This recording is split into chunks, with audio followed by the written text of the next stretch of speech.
Nzambalola yo, yo. Nzambalola, Wafako tata. Nzambalola yo. Yune nzambe nanga Wambulwe yo. Salut peuple de Dieu. Notre émission, votre émission que vous aimez beaucoup, dans laquelle nous exploitons les identités du peuple de Dieu, afin que chacun sache ce qu'il est et ce qu'il doit devenir. Aujourd'hui, nous allons entrer dans le noyau de notre émission. C'est-à-dire tout ce qu'on vous donnait, c'était juste des éléments pour vous faciliter la compréhension, afin que vous sachiez quel est notre objectif, qu'est-ce que nous visons.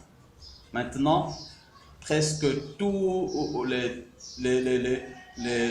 les personnes qui nous suivent régulièrement ont déjà une certaine image sur notre émission, sur les concepts bibliques, parce que nous ne voulons pas vraiment parler de choses qu'on ne sait pas bien maîtriser ou définir.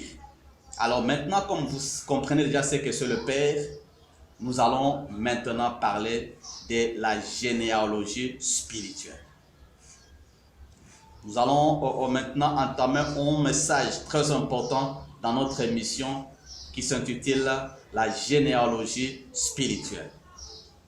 Je pense que la fois dernière, nous avions parlé de Matthieu chapitre 1, verset 2, verset 1 plutôt, où on a parlé de la généalogie de Jésus-Christ, où il était appelé fils de David, fils d'Abraham.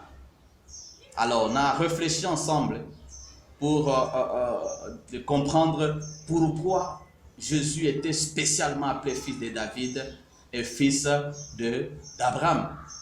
Qu'est-ce qu'on a visé? Pourquoi il devrait automatiquement se retrouver dans la généalogie de ces deux personnages?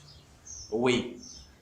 Pourquoi? Parce que Jésus était venu avec une mission spéciale d'établir le royaume des cieux sur cette terre.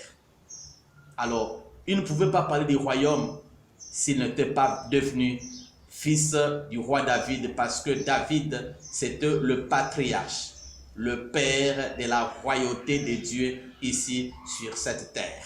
C'est lui qui est le premier roi selon la volonté de Dieu. C'est lui qui était la référence de la royauté de Dieu ici sur cette terre.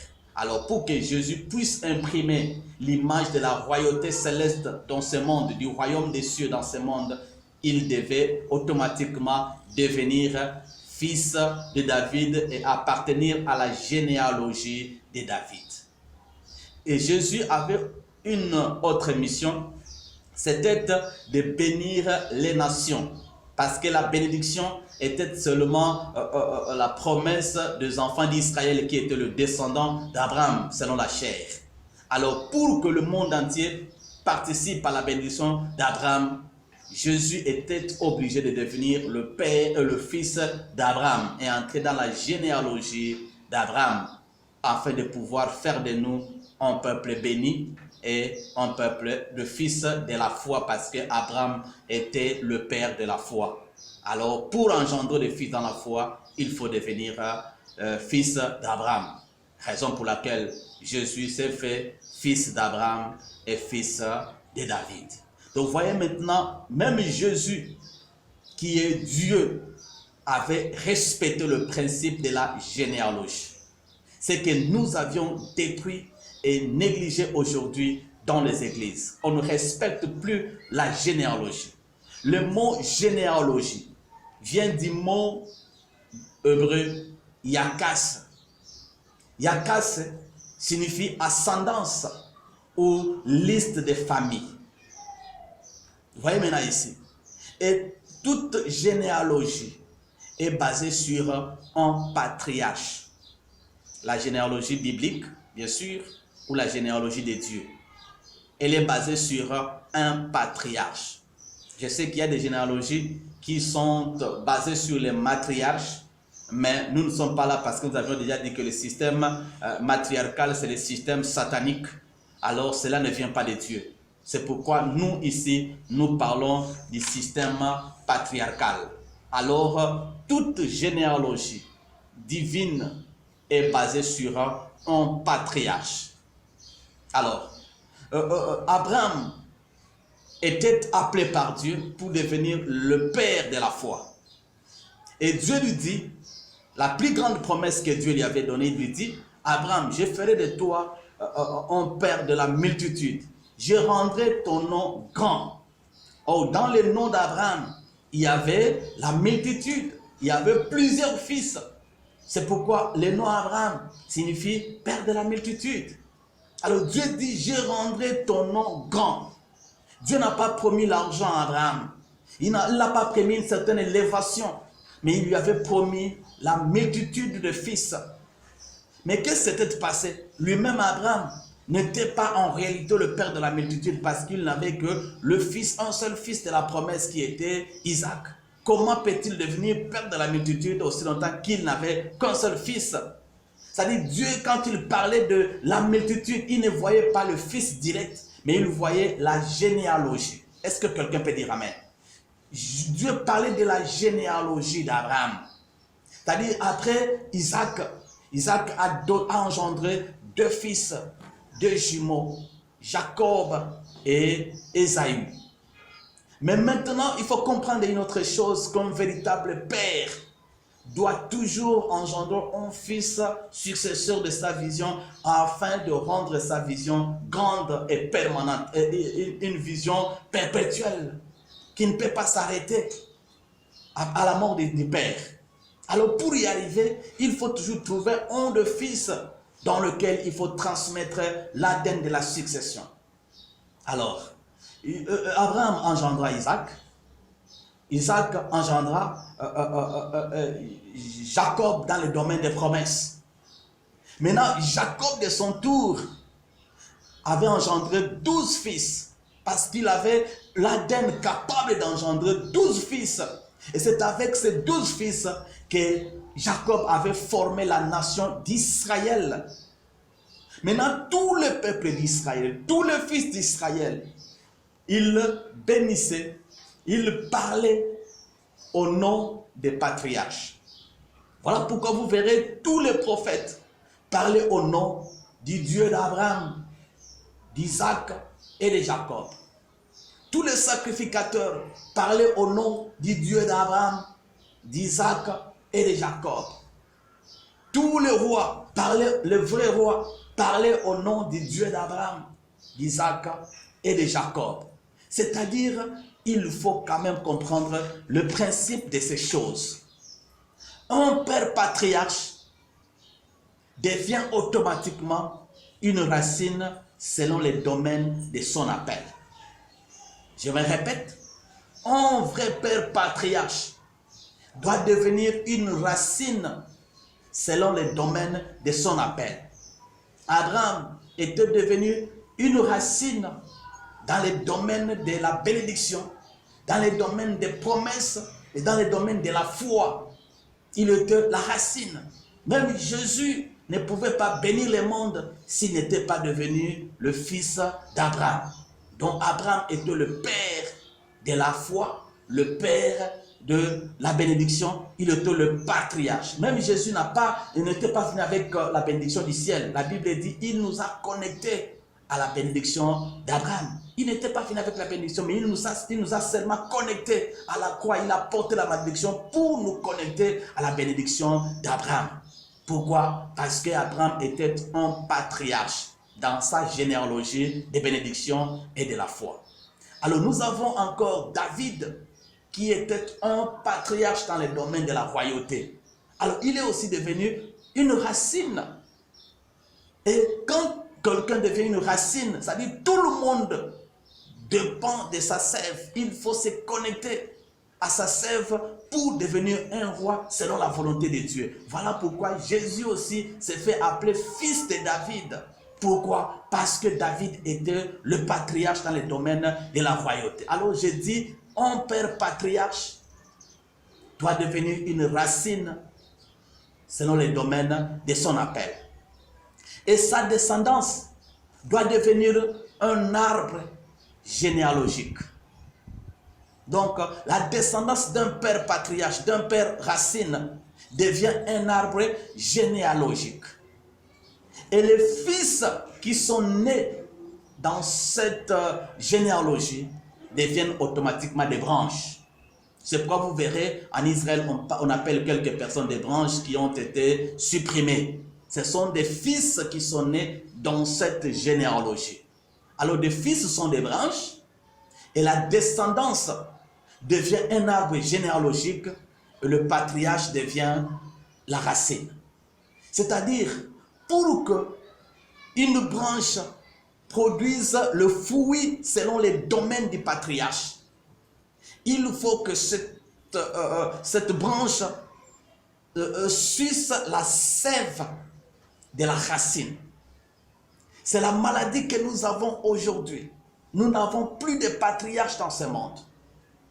On est en train de perdre de patriarches dans le domaine ecclésiastique. On est en train de perdre de patriarches dans le domaine prophétique. On n'a plus de patriarches dans le domaine apostolique. On n'a plus de patriarches dans le domaine musical. On n'a plus de patriarches dans le domaine politique. On n'a plus de patriarches. Tout le monde veut commencer. On demeure et on reste dans l'éternel recommencement parce qu'on ne veut pas respecter les patriarches. Est-ce que nous avons des patriarches dans notre communauté chrétienne en RDC, ou bien en Afrique, ou bien dans ce monde? Est-ce que nous avons encore des patriarches? Quand un patriarche meurt, pour qu'il soit appelé patriarche, il faut qu'il puisse laisser une certaine descendance selon son domaine. Il faut qu'il ait des branches qui naissent ça et là et qui produisent des fruits qui témoignent sa sève, qui témoignent sa racine partout. Israël est appelé fils d'Abraham. Tout enfant d'Israël était fier de se faire appeler fils d'Abraham, fils d'Isaac et fils de Jacob. Mais est-ce qu'aujourd'hui, ceux qui se font appeler des grands pasteurs, des grands bishops, des grands apôtres, des grands prophètes, des grands évangélistes, des grands docteurs, est-ce qu'ils ont encore des branches? Ils ont encore une certaine ascendance, une certaine descendance plutôt? Ou bien ils ont une certaine ascendance sur des fils qui naissent, même après la mort? Qui peut mourir aujourd'hui et laisser une descendance de fils qui peuvent parler de lui comme grand-père, comme un père principal? Surtout que dans les domaines spirituels, on ne parle pas plus de grand-père. On appelle tout le monde père. Mais on sait comprendre que ça, c'est le père de mon père. Il devient aussi ton père parce que tu dépends de sa semence. Est-ce que c'est encore possible aujourd'hui? Oui, je vous dis, c'est encore possible. Il faut seulement comprendre, nous voulons restaurer le système de la généalogie dans nos églises. Nous voulons qu'une génération naisse aujourd'hui et capable de faire asseoir des généalogies.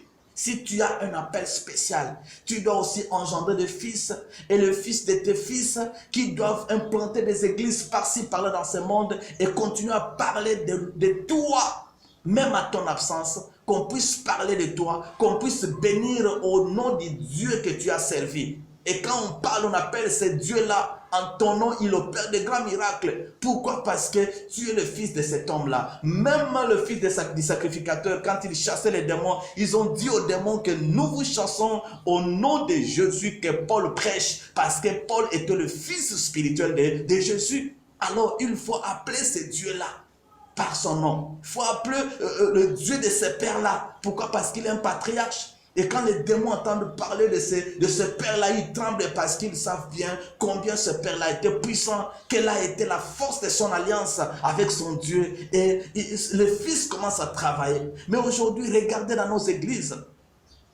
Vous verrez quelqu'un qui est appelé le père spirituel de la nation. Mais son église, sa communauté qu'il laisse devient un repère des démons. La communauté qu'il lui a laissée devient une communauté de grands sorciers. Donc tous les serviteurs qui sont dans cette communauté-là sont des sorciers. L'homme de Dieu qui était puissant miracle, Mais sa communauté devient puissante en sorcellerie. Comment expliquer une telle communauté? Et quel est ce nom? Quelle est cette généalogie qu'un tel père doit léguer à la nation? C'est ça la grande maladie. Comment un grand prophète doit laisser une communauté des impudiques? Comment un grand apôtre doit laisser une communauté de sorciers? Comment un grand docteur doit laisser une communauté, une généalogie des incrédules? Voilà le sérieux problème que nous avons aujourd'hui. Et nous devons mettre fin à toutes ces choses.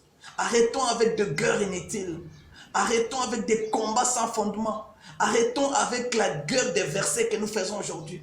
Quand quelqu'un est utilisé puissamment par Dieu, l'autre commence à tenir des conférences pour les détruire. Ça ne vient pas de Dieu. Bats-toi pour faire asseoir une généalogie. Si tu as vraiment un appel authentique, bats-toi. Le monde attend de toi une généalogie. Afin que demain, nous puissions parler d'un grand prophète. Parce qu'il a laissé des fils, il a engendré des fils. Tu ne deviendras pas grand prophète, grand évangéliste parce que tu as combattu les autres. Parce que tu as détruit les ministères des autres. Non, il faut se battre pour faire asseoir une généalogie. Alors, voyez maintenant, Abraham, pour faire asseoir une généalogie, il a commencé par engendrer Isaac, le fils successeur. Isaac s'est battu, il avait la semence, il avait aussi la puissance, il a engendré Jacob. Jacob s'est battu, il avait la semence, il avait aussi la puissance, et il a engendré les 12 fils d'Israël. Et c'est avec les 12 dans lequel Jacob avait transmis différents Adens. Et ces Adens avaient produit des différentes personnes puissantes dans ce monde. Voilà pourquoi la nation d'Israël est en train de bouger le monde entier à cause des 12 fils de Jacob. C'est très important, bien-aimés. Et après ceci, parce que quand nous parlons de la généalogie, nous allons maintenant décortiquer l'ADN de chaque fils de Jacob. Nous allons parler de 12 fils de Jacob et chacun selon son appel. C'est là que vous allez comprendre qu'avec différents ADN, on peut bâtir une communauté puissante. Tout le monde n'est pas appelé à devenir sacrificateur. Tout le monde n'est pas appelé à devenir prophète, pasteur. Non, dans une communauté ecclésiastique, le père spirituel doit avoir un ADN puissant et capable d'engendrer différents fils selon les différents domaines. Selon le ADN qui va commencer à transmettre dans les différents fils. C'est ce que nous voulons faire pour changer cette nation parce que la RDC a besoin d'un changement. Et le vrai changement doit commencer par la transmission de vrais ADN. On doit préparer de bonnes personnes dans tous les domaines. Le père spirituel ont échoué dans les différents domaines. Parce que la plupart des faux politiciens que nous avons aujourd'hui sont les fils de pères spirituels de quelques églises. Tout le monde vient d'une certaine église. Mais vous voyez, ce sont des Géhazis qui se promènent avec des lèpres parce que la lèpre, c'est l'image du péché. Alors vous voyez maintenant le fils qui se promène avec des péchés dans tous les domaines. Des voleurs qui sont dans les entreprises. Tous ces gens-là sont des fidèles dans les églises. Ils payent des dîmes dans les églises. Ils donnent des offrandes dans les églises. Mais quelles semences ils reçoivent de leur père spirituel? On n'a pas eu le temps de préparer une nation forte. Les États-Unis, c'est une nation chrétienne, une nation de Dieu, une nation qui croit en Dieu. Et les États-Unis ont fondé leur constitution basée sur la parole de Dieu. Voyez maintenant comment ils sont en train de chuter aujourd'hui. Ils ont des problèmes sérieux parce qu'ils sont en train d'abandonner le Dieu véritable. Mais au début, là, tout aux États-Unis se faisait au nom du Dieu d'Israël. Voyez pourquoi les États-Unis payent même des dîmes à la nation d'Israël. Ils respectent le monde spirituel. Voilà pourquoi ils étaient devenus une nation puissante. Et quand ils commencent maintenant à abandonner la voie de Dieu, ils commencent maintenant à insérer l'homosexualité, l'occultisme dans le monde politique, ils sont en train maintenant de chuter. Ils sont en train de connaître la chute libre à cause de l'abandon du véritable Dieu. Oui, la plupart des nations, même des grandes nations, des nations puissantes dans la Bible, c'était référé à la puissance divine de l'Éternel. C'est pourquoi vous verrez quand il y a eu crise en Égypte, on avait besoin d'un serviteur de Dieu. d'un politicien oint par l'Éternel, qui était Joseph. Joseph ne s'était pas basé sur l'occultisme pour rendre l'Égypte puissante. Non, il avait utilisé l'onction divine. Et c'est avec cette onction qu'il avait rendu l'Égypte puissante. Et le magicien qui était là, les occultistes qui étaient là, étaient incapables de comprendre le langage de Dieu. Mais un seul serviteur, un seul fils de Jacob avait rendu l'Égypte puissante. Bien-aimé, en Babylone, on avait besoin de la race d'Abraham.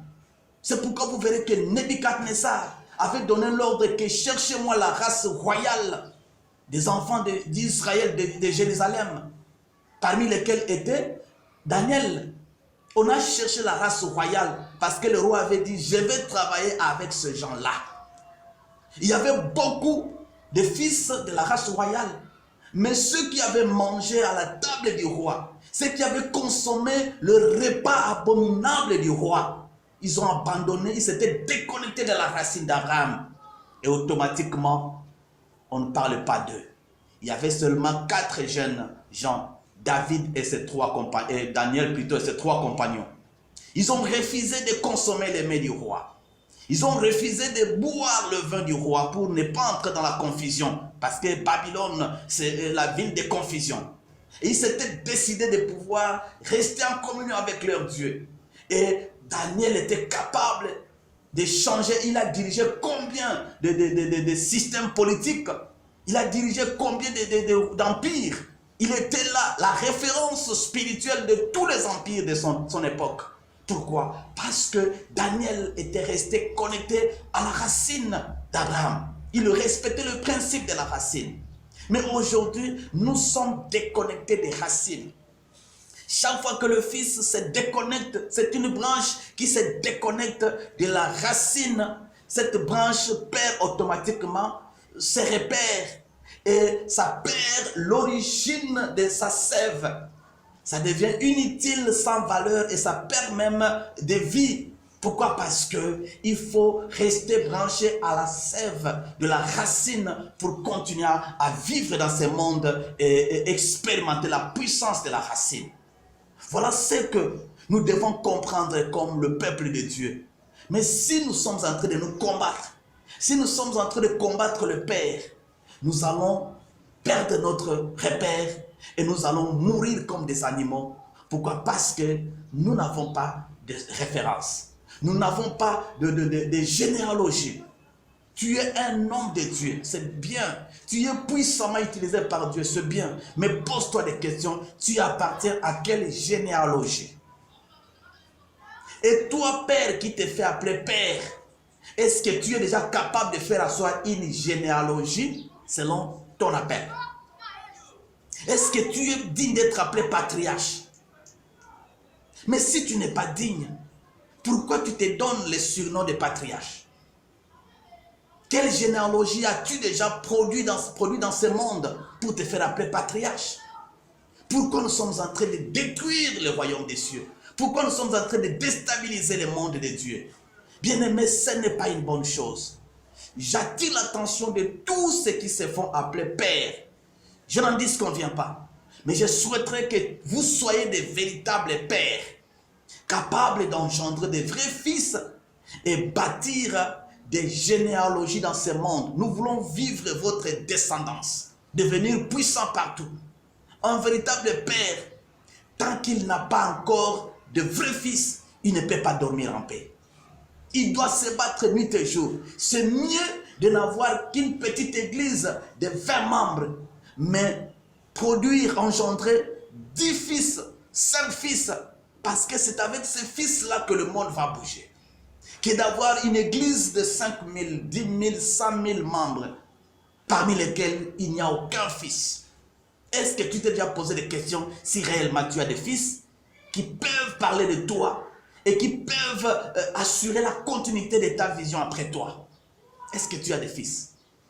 Mais si parmi tes fils, il n'y a que des rebelles, il n'y a que des impudiques, il n'y a que des vendeurs de prophéties, il n'y a que des vendeurs de délivrance et de miracles, dis-toi que tu es un simple Élysée.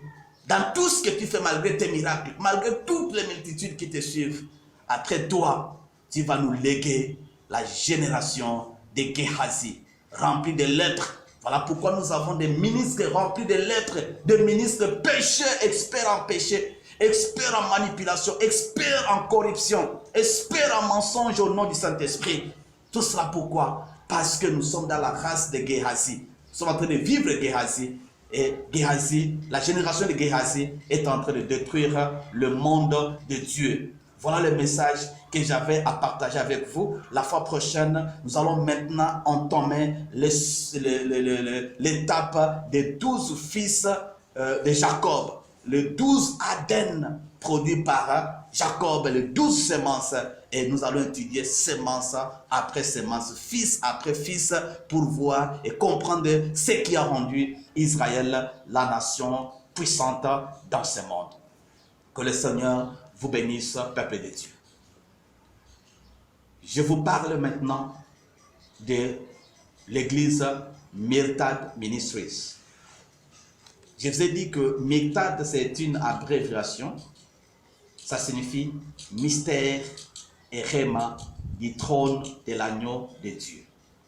Notre vision est basée sur le fait de décortiquer le mystère caché dans la parole de Dieu. Le mystère caché au trône de l'agneau de Dieu. Il y a beaucoup de choses qui sont cachées et nous devons les dévoiler. Nous devons les décortiquer. Et pourquoi nous les appelons Réma? Parce que ces mystères-là doivent devenir une parole comestible pour le peuple de Dieu. C'est comme la manne de Moïse, c'était un mystère. C'est pourquoi le peuple avait posé la question, manne, qui signifie, c'est quoi ça? Mais Moïse leur a dit, soyez calmes, je vais vous expliquer la formule, comment rendre ces mystères une nourriture. Donc la parole qui est encore cachée au trône de Dieu, il y a beaucoup de choses qui sont cachées et nous devons les découvrir. C'est ça et le rendre des rémas pour que le peuple de Dieu puisse consommer cela et avoir la vie dans leur ministère ou dans les différents domaines de leur vie. Alors voilà pourquoi nous appelons notre communauté Myrtad Ministries, mystère et réma du trône de l'agneau de Dieu. Nous ne sommes pas connectés aux choses de ce monde, aux enseignements puisés sur Internet, mais nous sommes plus basés sur le trône de Dieu, les mystères qui sont au trône de l'agneau de Dieu. Voilà notre vision. Mais dans notre communauté, dans notre vision, nous croyons en la sainte doctrine. Nous croyons à la puissance et au mystère, à la démonstration de la puissance de Dieu. Nous croyons au monde prophétique. Dieu parle encore. C'est pourquoi, si quelqu'un a besoin d'écouter le site dit l'Éternel authentique, vous devez passer, bien-aimés, à l'église. Et nous avons une équipe de prophètes que moi-même j'ai formés. Ils sont là, capables de vous donner des messages avec précision et vous expliquer ce que Dieu pense sans que vous ayez raconté votre problème. Et après cela, nous aurons assez de temps de pouvoir faire les suivis parce que donner des messages ne suffit pas. Mais il faut aussi faire les suivis afin de pouvoir aider celui qui est venu de pouvoir trouver des solutions à son problème. Alors dans notre église, c'est pourquoi nous évitons un peu de prophétiser à la télé, à la radio. Pourquoi? Parce que les prophéties doivent être examinées. Maintenant, si on te donne une prophétie seulement à la télévision, on ne sait même pas quels sont les dégâts que ces prophéties-là vont créer après être données. Voilà pourquoi nous aimons recevoir des gens dans notre église. Et quand tu seras là, parce que je sais que tu es une personne sérieuse, tu aimes le respect, on ne peut pas te donner des prophéties à la télévision. Quand tu seras venu, on va te parler à tête reposée avec respect. Et si tu as des questions, on va discuter en privé pour que tu ne puisses pas te trouver toi-même l'interprétation dans ta propre chambre ou dans ton salon. Tu seras avec nous et nous allons parler avec toi. Donc viens et nous allons discuter sur ta vie et nous allons t'orienter. Le deuxième message, le deuxième communiqué que j'ai à vous donner, c'est le communiqué de notre vision de l'école, qui sera appelée l'école du troisième ciel. Là, nous allons former des gens. Nous aurons 3 classes. La première classe, c'est la classe charismatique. où nous allons former les gens dans les domaines des dons parce qu'il y a trop de désordre dans ce monde à cause des dons qui sont mal utilisés. Alors dans cette école, on va former des gens. Il y a beaucoup de cours que nous allons donner pour former des gens. N'hésitez pas, il faut venir, on va t'orienter. Tu as peut-être tendance à faire des songes qui se réalisent. Tu vois des visions, tu as des paroles de connaissances. Tu dois être formé, orienté pour le faire avec précision. Alors, le pasteur, nous allons prendre des contacts avec toutes les églises, seules qui aiment les choses spirituelles, afin que vous puissiez nous donner des équipes que nous allons former. On ne va pas garder ces gens-là dans notre église. Ils vont venir après la formation d'1 année, ils vont rentrer dans leurs églises, vont obtenir des brevets pour être formés et exercer ces dons-là dans leurs églises. Alors, on aura la deuxième classe. Dans cette classe-là, on va former. Si quelqu'un n'était venu que pour des dons spirituels, il termine la première classe, prend le brevet et rentre dans son église. Mais si tu es venu pour le ministère, alors tu vas entrer dans la deuxième classe. La deuxième classe, ce sera la classe de Logos, où tu vas apprendre les principes théologiques que les gens partent apprendre dans leurs églises et dans les écoles théologiques. Et après cela, il y aura la troisième classe où on va étudier les 5 ministères. Chacun sera affecté dans son département selon son appel. Selon que le Saint-Esprit a parlé dans la première classe, peut-être l'Esprit avait révélé des choses, ou bien toi-même tu avais tendance à recevoir des prophéties sur ton appel, alors tu seras formé selon ton appel et dans le département approprié. Voyez maintenant, cette grande vision est déjà mise par écrit, mais nous avons besoin des moyens. Nous avons besoin des locaux, nous avons besoin de l'espace suffisant pour réaliser ou concrétiser cette vision. Alors, si tu as besoin de nous soutenir, bien-aimé, c'est une bonne chose. Nous avons besoin de toi. Tu peux nous contacter au plus 243 81 84 61 390. Je répète, plus 243 81 84 61 390. Tu nous appelles par ces numéros et si tu veux nous soutenir financièrement ou par des locaux ou par n'importe quel moyen, selon que le Saint-Esprit te convaincra, tu peux nous appeler. Et si tu veux nous voir en face, alors tu peux passer à l'église au bureau qui est à Kalamu. Tu descends sur le boulevard Saint-Doué, juste à l'arrêt école.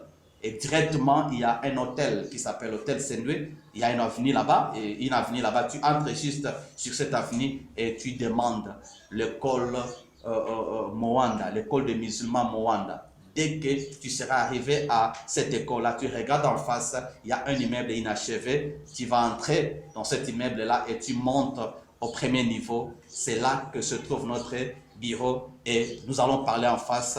S'il y a à nous soutenir, le Seigneur va te bénir. S'il y a des questions, nous allons te répondre avec la grâce du Seigneur. Nous sommes arrivés à la fin. Votre serviteur, Norlin Lumière, Kenda Kinzundo. Que Dieu vous bénisse. Bye. Tambalole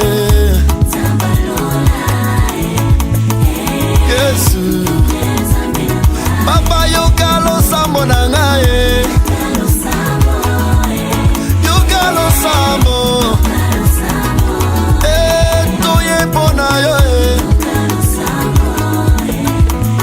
Tambe na ngai Papa kiti sambo na yo